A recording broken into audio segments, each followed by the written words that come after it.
ગુજરાતને હવે નવા પ્રદેશ પ્રમુખ મળી શકે એમ છે। CR પાટીલના આગામી અનુગામી કોણ બનશે તેના પર બધાનું ધ્યાન છે। બુધવારે વડાપ્રધાન નરેન્દ્ર મોદીએ ભાજપના રાષ્ટ્રીય અધ્યક્ષને લઈને PM નિવાસસ્થાને પક્ષના નેતાઓ સાથે એક મહત્વપૂર્ણ બેઠક બોલાવી હતી। આગામી દિવસોમાં પાર્ટી અધ્યક્ષોની ચૂંટણી એક અઠવાડિયામાં જાહેર પણ થઈ શકે છે। રાષ્ટ્રીય અધ્યક્ષની જાહેરાત થયા બાદ ગુજરાતને નવા પ્રદેશ પ્રમુખ મળશે અને પછી કેબિનેટમાં ફેરફાર થશે। આજે વાત કરીએ રાષ્ટ્રીય લેવલે નડ્ડાની જગ્યાએ કોણ અને ગુજરાતમાં પ્રદેશ લેવલે પાટીલની જગ્યાએ કોણ। નમસ્કાર, નિર્ભય ન્યૂઝ સાથે હું છું રિદ્ધિ। બુધવારે વડાપ્રધાન નરેન્દ્ર મોદીએ ભાજપના રાષ્ટ્રીય અધ્યક્ષને લઈને PM નિવાસસ્થાને પક્ષના નેતાઓ સાથે એક મહત્વપૂર્ણ બેઠક યોજી અને સૂત્રો એવું પણ જણાવે છે કે પાર્ટી અધ્યક્ષોની ચૂંટણી એક અઠવાડિયામાં જાહેર પણ થઈ શકે છે। બેઠકમાં કર્ણાટક, ઉત્તર પ્રદેશ, પશ્ચિમ બંગાળ અને મધ્યપ્રદેશ જેવા રાજ્યોના અધ્યક્ષોના નામોની પણ ચર્ચા કરવામાં આવી। આગામી 2-3 દિવસમાં લગભગ અડધો ડઝન રાજ્યના અધ્યક્ષોની જાહેરાત થઈ શકે છે। આ પછી રાષ્ટ્રીય અધ્યક્ષની ચૂંટણી પ્રક્રિયા 20 એપ્રિલ પછી ગમે ત્યારે શરૂ થઈ શકે છે। ભાજપના રાષ્ટ્રીય અધ્યક્ષની ચૂંટણી જાન્યુઆરીમાં થવાની હતી, પરંતુ અડધો એપ્રિલ પૂરો થઈ ગયો તેમ છતાં ચૂંટણી યોજાઈ નથી। JP નડ્ડા જાન્યુઆરી 2020થી રાષ્ટ્રીય અધ્યક્ષ તરીકે સેવા આપી રહ્યા છે। પાર્ટીના બંધારણ મુજબ તેમનો કાર્યકાળ જાન્યુઆરી 2023માં સમાપ્ત થયો, પરંતુ લોકસભાની ચૂંટણી સહિત ઘણી મોટી ચૂંટણીઓને ધ્યાનમાં રાખીને તેમનો કાર્યકાળ છે તે લંબાવવામાં આવ્યો। હવે એ પણ વાત કરી લઈએ કે રાષ્ટ્રીય પ્રમુખ બનવા માટે 8 દાવેદારો મેદાનમાં છે। સૌથી પહેલા છે શિવરાજસિંહ ચૌહાણ।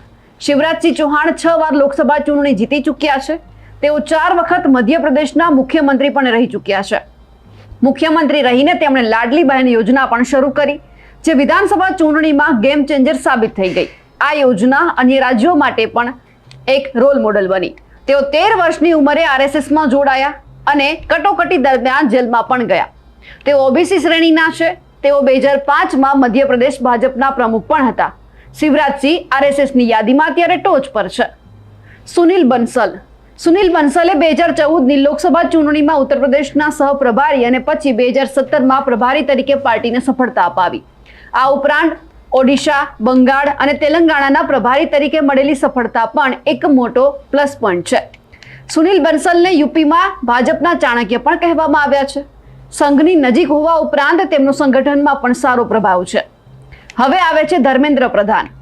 હાલમાં કેન્દ્રીય શિક્ષણ મંત્રી અને ભાજપના અનુભવી સંગઠન કરતા છે। તેઓ ઓડિશાથી આવે છે, જ્યાં ભાજપ પોતાની પકડ વધુ મજબૂત કરવા માંગે છે। મોદી અને શાહની ટીમના વિશ્વસનીય સભ્ય છે। 40 વર્ષનો રાજકીય અનુભવ છે। તેઓ એક મોટા OBC નેતા છે। તેઓ 14 વર્ષની ઉંમરે ABVPમાં જોડાયા અને 2010માં ભાજપના રાષ્ટ્રીય મહાસચિવ બન્યા। સંગઠનમાં મજબૂત પકડ ધરાવતા 2 વાર લોકસભા સભ્ય અને 2 વાર રાજ્યસભાના સભ્ય પણ બન્યા। હવે આવે છે રઘુવર દાસ। ઝારખંડના પ્રથમ બિન આદિવાસી મુખ્યમંત્રી હતા। તેમણે ઝારખંડમાં 5 વર્ષ સ્થિર શાસન આપ્યું, જે રાજ્યમાં પ્રથમ વખત હતું। ગ્રાઉન્ડ લેવલના કાર્યકરો અને ભાજપ સંગઠનમાં તેમની મજબૂત પકડ છે। OBC સમુદાયમાંથી આવતા ભાજપ સામાજિક સમીકરણમાં એક નવી ધાર પણ મેળવી શકે છે। તેમના કારણે ભાજપ ઉત્તર પૂર્વમાં વિસ્તરણ પણ કરી શકે છે। હવે છે સ્મૃતિ ઈરાની। ઘણા મહત્વપૂર્ણ મંત્રાલયો સંભાળવાની વહીવટી અનુભવ પણ ધરાવે છે। પાર્ટી સાથે મજબૂત સ્ત્રી ચહેરો, RSS સાથે સારા સંબંધો અને હિન્દી બેલ્ટની સાથે દક્ષિણ ભારતમાં સરકારક પકડ પણ છે તેમની। હવે આવે છે વંથી શ્રીનિવાસન।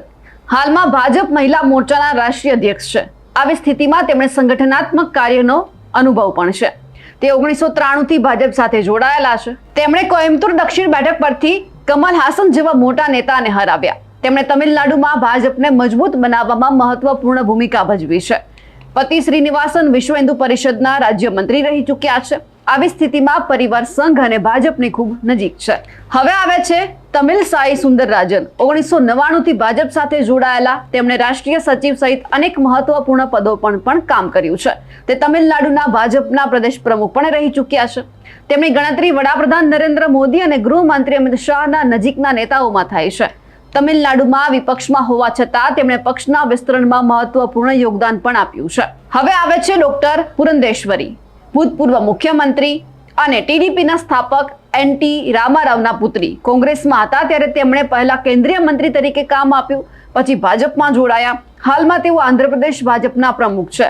તેમણે રાષ્ટ્રીય અધ્યક્ષ બનાવીને પાર્ટી તેલુગુ રાજ્યો અને એમની સાથે આંધ્રપ્રદેશ અને તેલંગાણામાં જનધારની લાભ પણ મેળવી શકે છે. હવે જો આમાંથી કોઈ નામ નક્કી થાય તો ઠીક છે, નહીતર ભાજપમાં એવું છે કે જેનું નામ તેનું પત્તું કપાયું. પણ હવે ગુજરાતની વાત આવે ત્યારે એ પણ સવાલ છે કે ગુજરાતની ધરા કોણ સંભાળશે? કારણ કે આ એ ગુજરાત છે જ્યાં નરેન્દ્ર મોદી અને અમિત શાહનું ચાલે છે.